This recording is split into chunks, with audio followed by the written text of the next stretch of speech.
Hey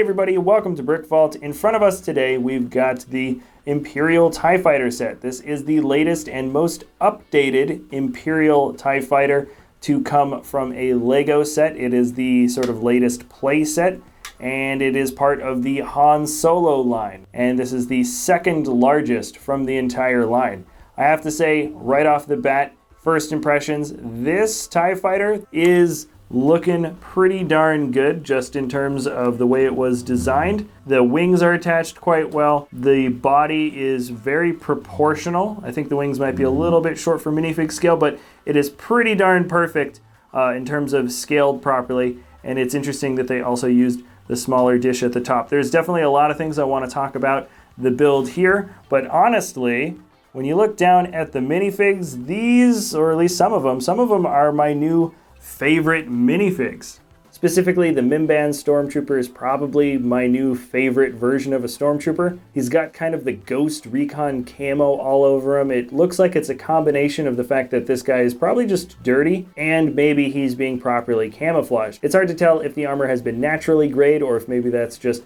how the armor is supposed to look on this particular planet because it blends in a little bit well. But either way, he looks awesome. He's kind of like a cooler version of a Shadow Trooper in my eyes. And definitely one of the greatest parts about him is the fact that we get this new coat piece. It looks like sort of a raincoat. We've got a new type of print that can be added onto him. It shows a hood and as well as some wrinkles. And just in general, I think the Stormtrooper just looks better with a darker form of armor. He's got a pretty standard clone trooper slash stormtrooper face. And this next minifigure is Han Solo. So it does look like Han Solo is going to be going probably undercover. You can see the armor there that he's wearing is very similar, if not the same armor that we might see from like maybe an AT-AT driver or an AT-ST driver or something like that.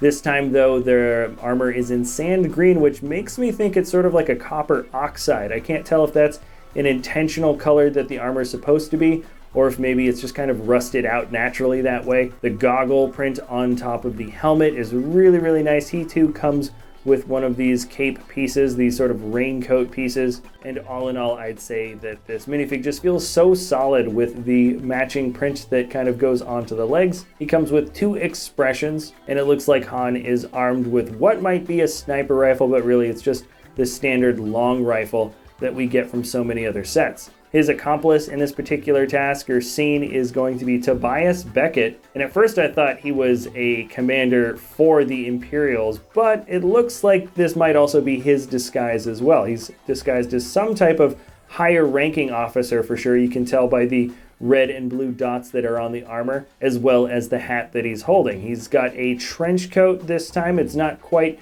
the coat piece that goes around the shoulders, but there's sort of just a trench coat print that goes from the torso to the legs, and you can kind of see it along the back. The printing for his face is kind of nice. You can tell he might be a little bit of a chubbier character. He's got some scruff. And maybe the most interesting detail about this guy is the fact that he comes with two silver pistols, dual wielding, very much like Jango Fett. We'll see how this guy turns out. I'm very excited though. He does seem like sort of an interesting looking character from the way he's portrayed as a minifig. And what is usually the coolest minifigure within a fighter set is the pilot, but really this guy doesn't stand out quite as much compared to the other three. Still, the detailing for him is solid. The leg matches up well with the torso. That printing for the helmet is indeed a little bit unique. You can tell there's just a little bit of white writing kind of in the center upper part of the helmet, and that is a new helmet print just for this set. So in terms of exclusivity, I feel like he might be an exclusive figure to the set. Probably all of these guys will be. And he too comes with sort of the standard Stormtrooper face like the other guy. Now jumping back into the review of the TIE Fighter, I think it's really only worthwhile if we do some comparisons because we have so many TIE Fighters in our studio. I think you guys might appreciate seeing it next to the last of the latest updates for the TIE Fighter model. Can't remember the year this thing came out. You can really just tell based on how the two cockpits look. They're a world of difference apart. In fact, I noticed the way this is kind of set up, it really does remind me a little bit of the Ultimate Collector Series TIE Fighter. That build, I'll be comparing those in just a second, but yeah, you can see that is sort of the half dome print that makes up the sort of screen in the front. really not the appropriate kind of piece, especially when you kind of turn it off to the side. It really kind of sticks out way too much, like sort of a bulging eyeball. And because the TIE Fighter is, the nickname is sort of like the eyeball fighter, at least the Rebels sort of call it that.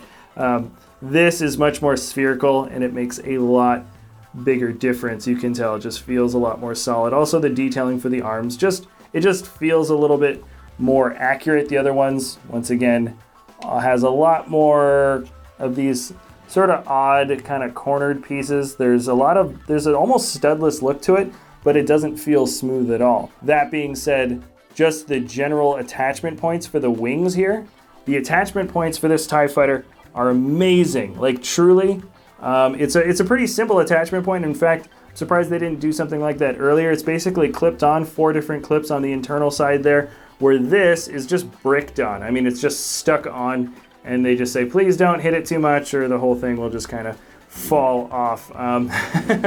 So definitely eons ahead of the previous design. That's always nice. It's hard to tell. I don't know if it's really a whole lot better than maybe some of the First Order TIE Fighters, like the Special Forces one.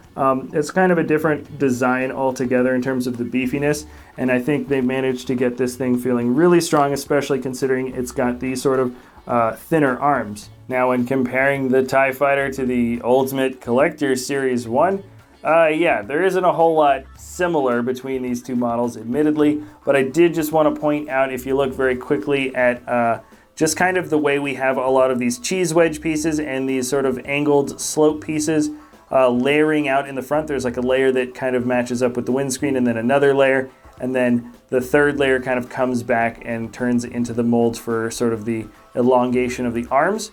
Now that also happens with the Ultimate Collector Series 1, just with more layers, right? So you can see a layer and then another layer and another layer and another layer. That has been happening, and I think it looks great at a much larger scale like that. And I just found it a little bit interesting that the designers found a way to kind of use a little bit of that just on a smaller scale. They also played around a little bit with some newer pieces too. There's a few newer slope pieces that add a bit more stability, like right in there. So yeah, I just wanted to point that out very quickly, that this does have sort of a similar build style to the Ultimate Collector Series TIE in a very sort of subtle way. All right, and the last comparison I want to show you guys between the playset and another TIE Fighter is this custom mock. This is designed by Jarek. We have the instructions for it in our web store, along with several other TIE Fighter builds. And I just kind of wanted to show you guys, because this is built at a minifig scale tempo, and this is pretty much the exact same size. I think it rests 2 bricks shorter and the exact same width. So I'd put them pretty much both at nearly perfect minifig scale here. So that's awesome, but you know, you can see, I think, the starkest difference just with the wing design being kind of set up in a way where it's totally smooth on both the inside and the outside of the bricks, where we still have sort of the studs and the undersides of the studs showing. This is a really strong build still. It's a really strong build, definitely swooshable, not too many delicate pieces on it. And I think the main difference between what makes this sort of a mock feel, you know, you can still pick it up and move it around. This thing feels like a tank to a certain degree. If you take out the back shots, let me just like remove them without shooting them.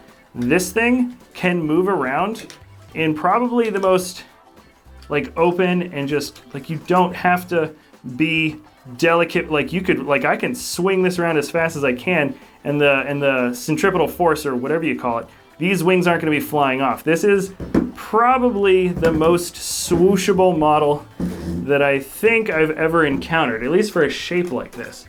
I mean, like, I can just rattle, I'm just rattling it around back and forth against the wings. There's no greebling falling off. I'm like handling it as rough as I can. That's something that I think people will really appreciate, because this does look like a good play set.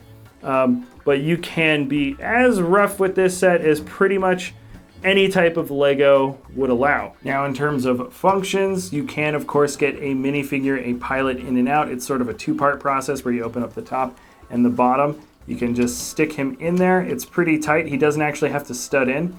And you can close this down. And what's interesting, sometimes it catches a little bit not too much. If you have this nice and tightly closed, you can just feel it catch just a little bit, but that's actually kind of a good thing because this thing is super solid. There's enough tension that leaves this thing closed. It's not sort of wanting to jump away from the build at all. This is a really, really solid function.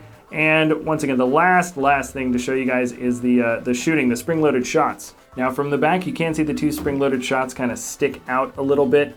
They stick out sort of in a pretty obvious way. And when you're sort of swooshing it around, you don't want to accidentally hit it with your thumb. You'd rather just activate it on purpose. So let me set up the shot maybe a little better here. Now I don't claim to have any great aim here, but it shouldn't be too difficult to get these guys down. 1, 2. So super easy. You can actually see the holes through there, which is kind of cool. But yeah, super easy function to work.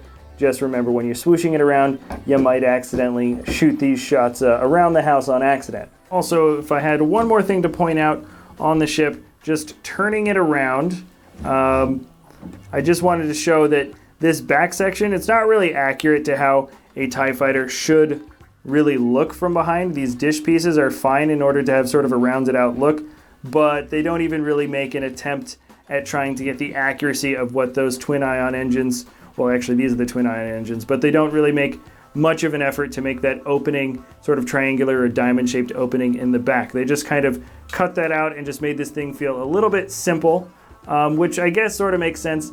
And also I think an added plus to this set, and actually most of the sets, is there's the printed piece, right? There's one printed piece on the wing. There's also, the one printed piece at the very top and the printed piece that makes up this. And there are no stickers. There are no stickers in this set, very much like the Han Solo speeder set, as well as a few of the other ones. In fact, only the Kessel Run Millennium Falcon is the only one from this particular wave of sets that has any stickers at all.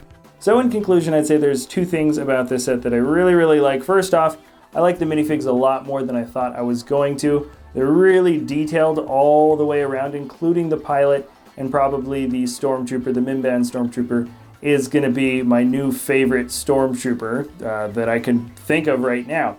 Also, the build for the TIE Fighter, I think, very much fulfilled its purpose in terms of being able to look good and be playable. It's surprisingly strong and sturdy, which is really nice. And then the last thing to point out is that, yes, this is the highest part to price ratio. There's a lot of larger pieces that come for the TIE Fighter, so that might be a factor as to why the part to price ratio is higher for this set than any of the other Star Wars sets that came out this wave, and maybe also because there's so much detail added to so many of these figs. Probably most of them are going to remain exclusive to this set, so that could be a factor too. But anyways, I think for the hype of this set and people were really excited to get a new original trilogy TIE Fighter, I think LEGO actually delivered pretty darn well. This is a really solid set. Hey everybody, thanks for watching. If you enjoy our content and want to help support the channel, you should consider heading on down to our web store, BrickVault.toys. We've got a lot of really awesome builds in the store already, and with every set of instructions that you purchase, it helps support us here at the channel, as well as the amazing builders that go into making these mocks. We're going to be adding regularly to the store, so be sure to keep on checking back, and thanks a lot for watching. We'll see you next time at BrickVault.